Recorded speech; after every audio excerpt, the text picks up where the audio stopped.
la corruption et les blanchiments des capitaux par la procédure qui les défère devant votre haute juridiction.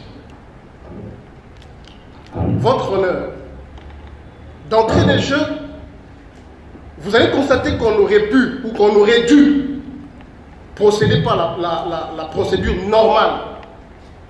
Audition des prévenus, tous, et par la suite, les présenter devant votre haute juridiction parce qu'on dispose de tous les éléments. L'organe de la loi demande à la Cour de patienter, que l'on attende parce qu'il y a d'autres personnes qui doivent s'ajouter. Et oublions que les deux prévenus, notamment mon client Ochoudi, a été présenté par une procédure de flagrance. Et cette procédure voudrait que l'affaire soit immédiatement traitée et qu'une décision en découle quant à ce. Votre honneur, M. Ochoudi, Assonga Nicolas, soulève à ce jour une exception. Celle-là, c'est l'exception d'inconstitutionnalité de la procédure de flagrance qui viole le droit de la défense. C'est quoi une exception d'inconstitutionnalité, votre honneur? C'est un incident de procédure qui voudrait qu'une partie au procès estime qu'il y a violation d'une disposition légale et que cette disposition porte atteinte à ses droits garantis par la Constitution.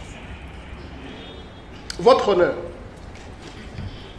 l'article 162 de la Constitution de notre pays prévoit les personnes qui peuvent saisir votre juridiction ou n'importe quelle juridiction en pleine audience pour soulever l'exception d'inconstitutionnalité. Et parmi ces personnes, mon client Ochoudi fait état de cette disposition afin de vous saisir. À quel moment peut-on saisir votre juridiction pour l'exception des constitutionnalités?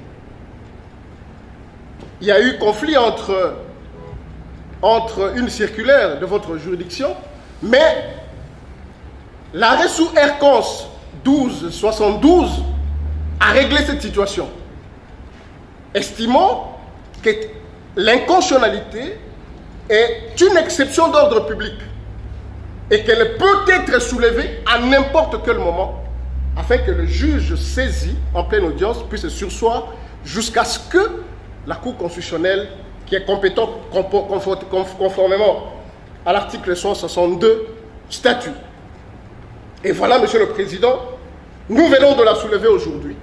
Parce que, estimons que les articles 1, 2 de la loi de 1978 sur la répression des infractions flagrantes, ainsi que 6 et 7 de la loi sur les codes de procédure pénale, entrent en contradiction. La mauvaise application par le parquet qui vous présente ces deux prévenus en procédure de flagrance viole le droit de la défense. La Constitution. Et si vous lisez l'article 19 de la Constitution, votre honneur, nous vous démontrons que la procédure par laquelle les prévenus Ochoudi a été présenté devant vous, c'est basant sur la loi de 1978 et les articles 6-7 du Code de procédure pénale, viole le droit de la défense, donc viole l'article 19 à son deuxième alinéa. Qui lit cet article, Monsieur le Président? Je vous donne les faits, mais laissez-moi lire quand même la disposition. 170, c'est la Constitution. Et la Constitution. Oui, il faut préciser. Merci, monsieur. Et 7, c'est du Code de procédure pénale. 19 de la Constitution. Je fais allusion à l'article 162 pour démontrer que toute personne a qualité de pouvoir vous saisir en exception d'inconstitutionnalité et seule la Cour constitutionnelle est compétente quant à ce.